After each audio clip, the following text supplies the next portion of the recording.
Following the collapse of the Carolingian Empire, Europe went into a period of profound change. In the south, we find vibrant urban communities engaged in trade across the Mediterranean, while in the north emerged the feudal system, a highly structured society with various orders. Across northern Europe, private armies became in conflict in German, English, and French lands. Feudalism was based around a certain set of obligation and services, and there were many variations across northern Europe. But there are certain essential principles. The obligation was between master and client, and people's positions were determined by their relationship with powerful figures who could offer land in return for recognition of their authority. The essential language was of fief, homage, and fealty. A fief was a parcel of land that was given by the lord to a vassal. The vassal had a means of support as well as established his authority over that land. The vassal, in turn, could distribute the land to other clients, and the fief could be, among other things, not just land, but it could be an office and a tax exemption. The bond guaranteed allegiance, and you could become someone else's man. This was realized through investiture, which was a symbolic turning over of the land. By the late 11th and 12th century, these relations acquired a more precise legal basis, creating a strongly hierarchical society.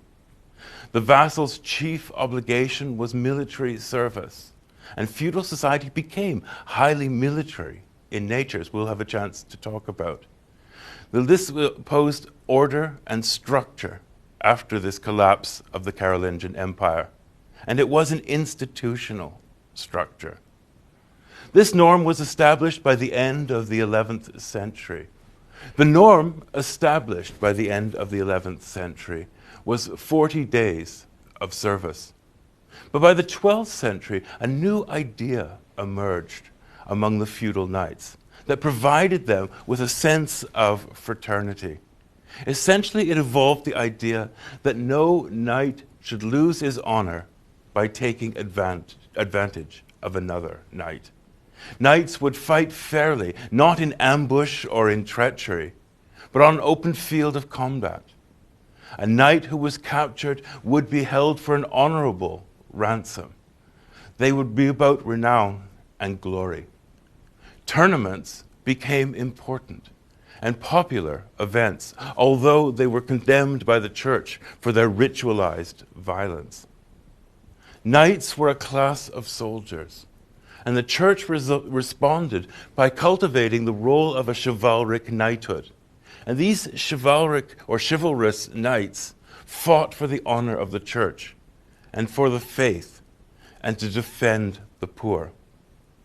It was in the feudal age that we find this rise of chivalry, a code of conduct with which Christianity became closely connected. The term chivalry came from the French for horse soldiery, and the church played its important role in its development, and because this emerged this idea of a noble habitus, a form of expected behavior that included such virtues as loyalty, largesse, and honor. It was the culture of the knightly class. In part, it was a response to this military culture that developed after the collapse of the Carolingian Empire, the highly military nature of the feudal order. The church had a role in attempting to modify the ideas of heroism and virtue, ultimately creating, as I said before, this idea of a Christian knight. Became known, of course, later in the idea of King Arthur, the stories of King Arthur, and of the famous Romance of the Rose. But for our purposes in the 11th and 12th century, the church made a significant intervention by the movements that are known as the peace of God and the truce of God. These were movements within the church intended to limit the violent culture of the knights. They were spiritual sanctions against the divisive and destructive world of feuding. The peace emerged in 989 and survived well into the 13th century. It was an attempt to Christianize feudal society through non-violent means. The two movements were separate. The Peace of God Pax Dei was issued by local clergy as protection for those in society who could not defend themselves, such as peasants, clergy, women, and children. It came from a gathering at a Benedictine abbey of Charroux in 989 and was intended to stop the tax on church property and its people. The peace formed one of the first mass movements of the Middle Ages, and the foundation of the abbey at Cluny played an important role. It was independent of secular authority and responsible to Rome alone. We'll visit this abbey once again in a few minutes. Cluny was significant in attempting to limit violence, and its influence was largely based on the fact that many of the monks came from noble families. The peace sought to control this noble culture of feuding by prohibiting violence on Sundays and other feast days of the year.